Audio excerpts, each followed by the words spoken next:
سلام دوستان، امیدوارم حالتون خوب باشه. در خدمت شما هستیم با آنالیز بازی بایر مونیخ و لیورپول. ما سعی میکنیم که بازی های مهم تور پیش فصل رو تا آخرین هفته براتون به اتمام برسونیم که از هفته آینده با بازی های فصل اروپا در خدمت شما باشیم. ما رو دنبال کنیم. تیم بایر مونیخ تو این بازی با سیستم 4-2-3-1 و لیورپول با سیستم 4-3-3 بازی میکرد. همونجور که می‌بینید یان سومر دروازه‌بان بایر میومد بین دو تا دفاع بایر اوپامکانو و کیم قرار میگرفت. پاوارد و دیویس کاملا از همدیگه بازی میکردن و کیمیش و لایمر نزدیک به کیم و اوپامکانو کار میکردن. تیم لیورپول برای پرس از جلو با سیستم 4-3-3 سلا، گاکپو، ژوتا رو سعی میکرد که فشار روی دفاع بایر بیاره و اجازه بازی سازی به تیم بایر مونیخ در واقع نده. پشت سر این سه نفر جونز و مکالیستر بودن که اضافه می شدن و زوبسکی در واقع یه خط عقب‌تر نسبت به سه مهاجم جلویی خودشون کار میکردن. تیم بایر مونیخ به خوبی دوتا مدافع خودش بازی سازی رو انجام میداد و اونا سعی میکردن که یا به وسیله پاوارد توپو به 4 بازیکن هجومی خودشون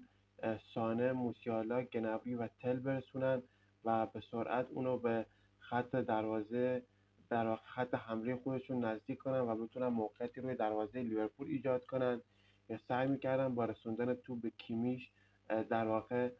این کار رو انجام بدن.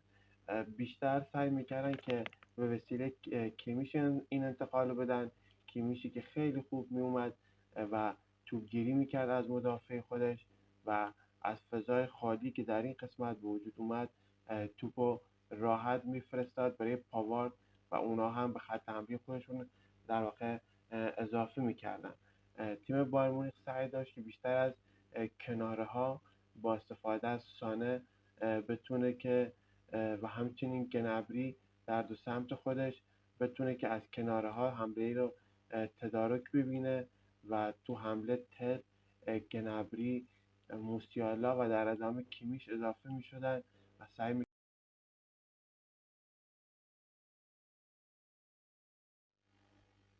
وقتی بایر مونیخ میخواست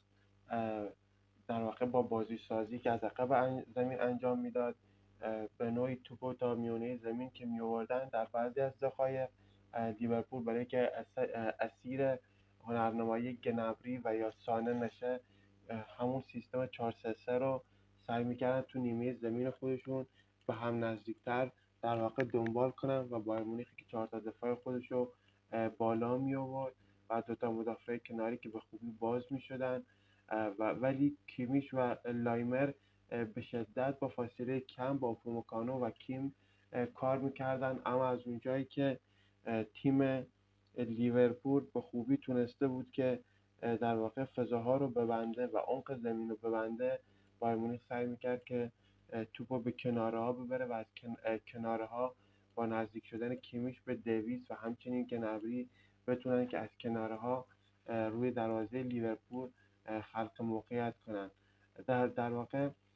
عمود حملات بایرن در این بازی با استفاده از کنارهای خودش جایی که گنبری و سانه حضور داشت در واقع سعی میکردن که این کار رو انجام بدن و سعی میکردن که توپ رو به عنصرهای هجومی خودشون برسونن. تو این امر موسیالا هم اگه خورده عقب‌تر میومد و به کیمیش و لایمر تو این بازی سازی کمک میکرد و باعث میشد که توپ رو خیلی سریعتر به عنصرهای هجومی خودشون برسونن و با استفاده از کناره ها به دلیل بستن بسته بازی کردن تیم لیورپول باید سعی میکرد که توپا رو به کناره ها ببره و از اونجا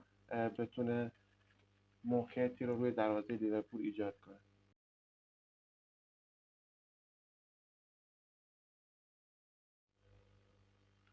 تیم لیورپول برای بازی سازی از عقب زمین خودش در واقع فنداک و ماتیپ کاملا از همدیگه باز می شدن. آرنولدی که دفاع راست بود بین این دو مدافع قرار می گرفت. رابرتسون کاملا باز می شد. جونز دیگر هافک وسط در واقع تیم لیورپول سعی میکرد یه خورده به سمت راست متمایل بشه. مکالیستر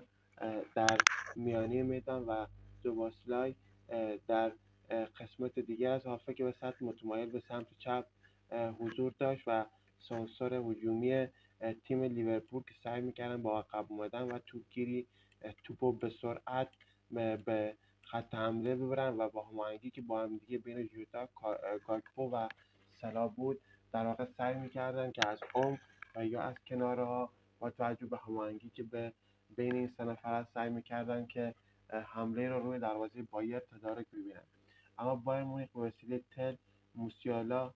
سانه و گنبری و پشت سر اونا لایمر و کیمیش سعی میکرد که با پرس از جلو و بستن میانه میدان یه جورای کار لیورپول رو سخت‌تر کنه. اما گاکپو به ساحت دفاعی خودش نزدیک میشد و اونا سعی میکردن که برتری عددی وسط زمین رو مال خودشون کنن که بتونن با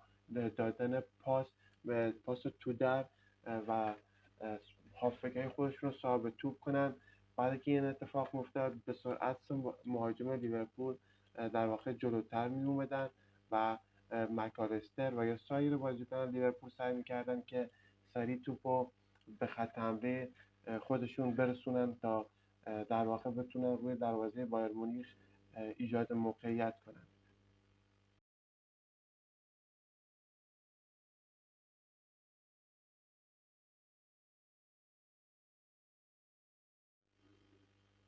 تیم لیورپول در حمله همونجور که می‌بینید فندایک بازم و ماتیپ کاملا از هم دیگه باز می‌شدن، اما با این تفاوت که وقتی تیم بایر در زمین خودش بود اونا بالاتر بازی می‌کردن و بازم آرنولد برای بازی سازی کمک اونا میومد. جونز در واقع به نوعی جای آرنولد رو پر می‌کرد و مکالیستر و جوانسکی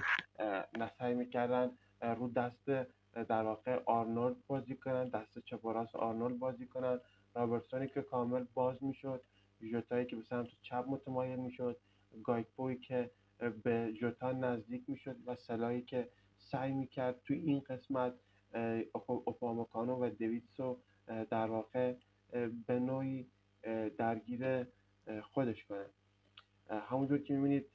توپ در اختیار رابرتسون بوده و پاوار سعی میکردن نزدیک بشه ژوتا این قسمت و سانه سعی میکردن پاوارد و سانه سعی میکردن که اجازه حمله به رابرتسون و ژوتا و گاکپو رو ندن. با این کار باعث شد که برتری عددی لیورپول در سمت چپ زیاد بشه. به همین خاطر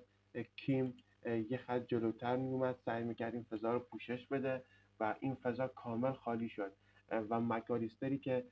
اجازه داشت تو این بازی که به خط حمله نزدیک بشه در واقع به خوبی اضافه میشه و با یک پاس از رابرتسون صاحب موقعیت میشه و خودش رو به دروازه تیم لیورپول نزدیک میکنه و میتونه یه موقعیت گل رو برای تیمش تو این بازی ایجاد کنه. همونجور که میبینید قبل از که مکالیستر بخواد حرکت کنه و قبل از این بازی سازی ها بخواد صورت بگیره بایر مونیخ کاملا سعی میکرد وسیله موسیالا، تل و یا گنبری فضاها رو ببنده. تو این قسمت از زمین هم که مشاهده میکنید فضاها کاملا بسته بود، اما یک لحظه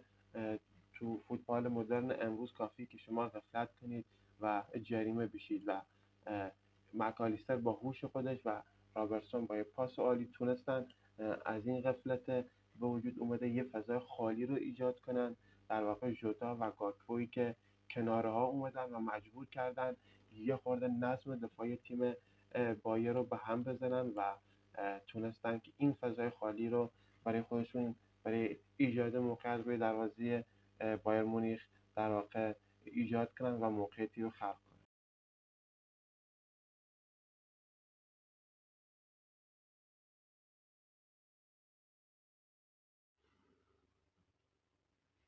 خیلی ممنون که با آنالیز این بازی با ما همراه بودید. ما را حمایت کنید و منتظر آنالیز بعدی ما باشید.